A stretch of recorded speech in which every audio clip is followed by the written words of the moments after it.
Good afternoon, everybody. Good afternoon. Are you all having a good time so far at the conference? Yeah, good stuff. Well, my name's Haroon Rashid, and I'm from a company called Khemeia Consulting, and we're an innovation agency in Bradford. Today I'm going to be talking to you about how I managed to generate £150,000 worth of leads with social media. I did that January to March this year, and I did it for free. Outside of that time frame, of course, I've generated a lot more leads and sales than that, but I think that just sounds pretty cool, so we'll go with that for now. So what you're going to get out of this session is just a bit about my story of how I managed to do that, how I managed to become an internationally featured marketeer, some key lessons that I've learned along the way and that you can implement yourself. And then at the end, I'll give you some quick fire social media tips for Facebook, Twitter, and if you've got any questions, I'll be happy to answer those as well. We could do things about LinkedIn and Google Plus and all that good stuff. So who am I and why should you listen to me? So as I say, I've managed to generate all those leads, and that's my weekly show on Google Plus called Haroon's Hangout. And January this year, it got internationally featured on Canadian radio. CBC happens to be Canada's version of the BBC, which I didn't know at the time, but I'll go into that in a bit more detail as we go on. On the show, I've been so privileged to be able to interview some of America's leading marketing experts. That is a guy called John Hayden. He's the author of Facebook Marketing for Dummies, and he's also a contributor to some of the biggest social media blogs in the world. Now, the problem that I always have is that there's so many people who are stood in my position and who are telling you social media tips and stories. How many of you have been to a social media seminar before? Yeah, majority of people, okay. So you're getting conflicting information, you don't know who to listen to, and it's just all a bit of a big mess. So at Khemeia, we actually think there's two types of social media gurus or experts. The first one is this type that we've affectionately called a social media hippie. Don't get upset, it's just an affectionate term. And the social media hippie is very much geared towards the social side of the whole thing. They'll say things like, it's all about building relationships. They'll say stuff like, it's all about talking to people. And they'll say other stuff like, you shouldn't sell. I don't know how many of you might have heard of stuff like that before, okay? Now, are you saying, Haroon, that you shouldn't do that kind of stuff? No. What I'm saying is, it's not that it's incorrect, it's just that it's incomplete. Yes, you should engage with people. Yes, you should build relationships with people. And you shouldn't overtly sell on social media. There's a way to sell without selling. But the problem is that we're all in business. We've all got our own businesses, we all work for businesses. Now, I've never paid a bill with a relationship. I don't know about you, but I don't ever ring up my mortgage company and say, hey, we had a chat on Twitter that time. It doesn't work like that, okay? If you make it all about building relationships, you'll make a hell of a lot of friends, but you won't make any money.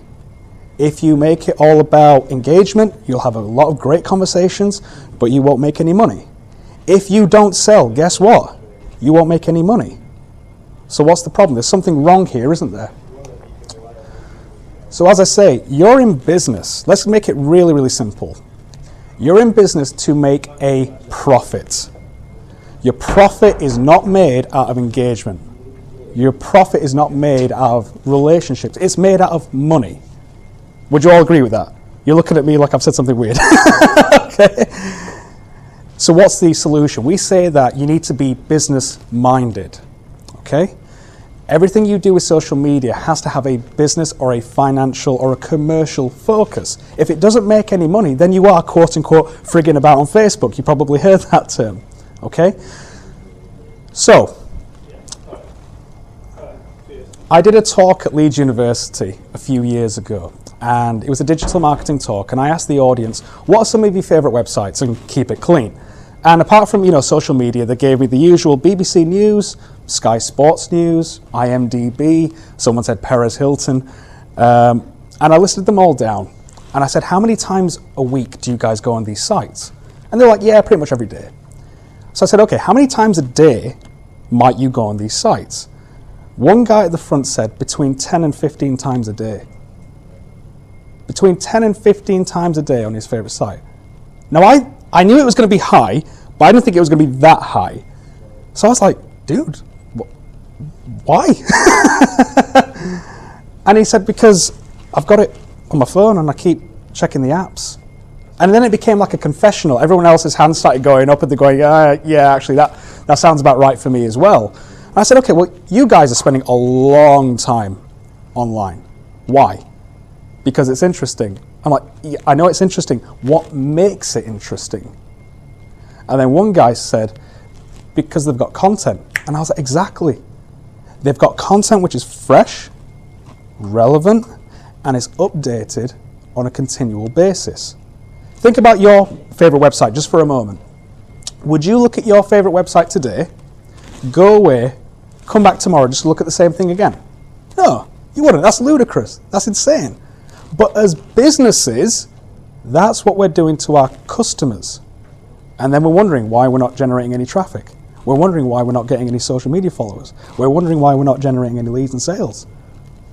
It's because you're not giving them anything to look at. So what we're saying here is that people are after content, and this is the golden rule now.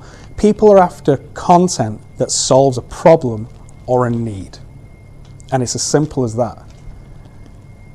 As long as you have content, and I mean videos, blog posts, podcasts, ebooks, white papers, graphics, infographics, all that good stuff, and you're solving those problems and needs for your customers, they'll keep coming back. You'll build up that trust, and guess what? They'll buy from you. It's as simple as that. Does that make sense so far, guys? Okay. Now, doing that will require you to have a bit of a system in place, have some discipline in place and all that, because everyone says to me, well, I haven't got time for that, Haroon. I haven't got time to be blogging. Blog once a month? No. I can't do that. And at Khemeia, we used to do one blog a week. We've now got to the place where we're doing about 8 to 10 pieces a week. We've got multiple posts going out every single day. We've launched our own online TV network. So we've got clients as well. We're a small team of about 5 people. But how is it that we're able to do all this and work it into our system?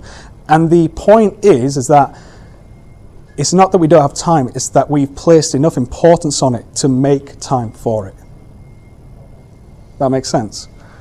So let me tell you a little story then.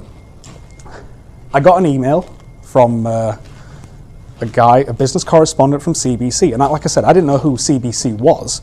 And it was a very unprofessionally worded email, if I'm honest. He just went, hey Haroon, I'm doing a piece for CBC Radio on LinkedIn marketing. I saw one of your YouTube videos on Google. Do you mind if we feature you? Cheers, Phil. So I didn't know if it was spam or not. So I forwarded it on to my boss, and I'll never forget what he said. He said, pursue it, you never know where it might take you.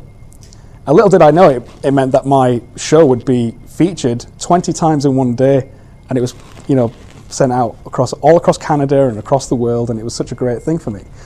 But this is what happened. The business correspondent told me that he didn't know anything about LinkedIn. He had a problem, or he had a need, right? So what did he do? He Googled how to use LinkedIn for business or LinkedIn strategy. And he saw something like this. And who's that guy?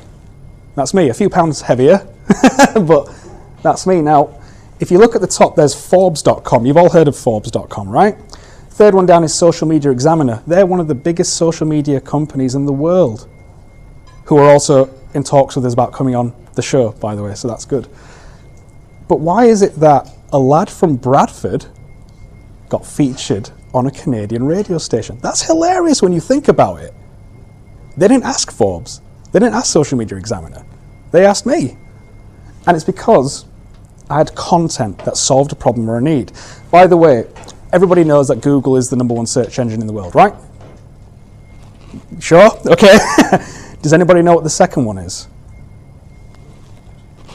Anybody want to give us a guess? YouTube, right. YouTube's the second largest search engine in the world. Okay? I remember my mother-in-law came around to visit, and when she was going to leave, her car wouldn't start. What did I do? I never jump-started a car before, so I went on YouTube, because I had to get her the hell out of there. So, I had to look at how to jump-start the car, found a video, she was off. Okay? So YouTube is the second largest search engine in the world. So that's how that story came about. Now let's talk a bit about you guys and your processes. Okay, like I said, Something for the ladies, I suppose. Okay, that guy there, he's a guy called Nick Auger. Did he always look like that? It's not a trick question. Did he always look like that? No, of course he didn't. He didn't come out of the womb like that. You understand, right? He either would have started a bit skinny, or he might have been a bit heavier, but he started from somewhere. Now, can you imagine his first day at the gym? He would have got a personal trainer. The personal trainer would have said, you need to do this, this, and this. Okay? Now, he would have got on the floor, done his ab crunches, and he'd have probably done about 30, 40, 50. Now, every time he did a crunch, he might have had perfect form every crunch. He might have felt the burn on every single crunch, okay? Got a question for you. When he got up after his first set of ab crunches, did he have a six-pack? No, he didn't, did he? But he did everything right. What's wrong with the advice you've just given me? No. It's because things of value take time. Nick Auger will have done this when he felt like it and when he didn't feel like it. He will have got up on the morning some days and he just said, I can't be arsed going to the gym. I can't be bothered going for a run. Or he'd have looked at his lunch sometimes and seen a load of rabbit food and just thought, I really fancy a burger. But he did it anyway. By the way, the video of mine that got featured on CBC Radio was one of those videos where I couldn't be asked, but I did it anyway.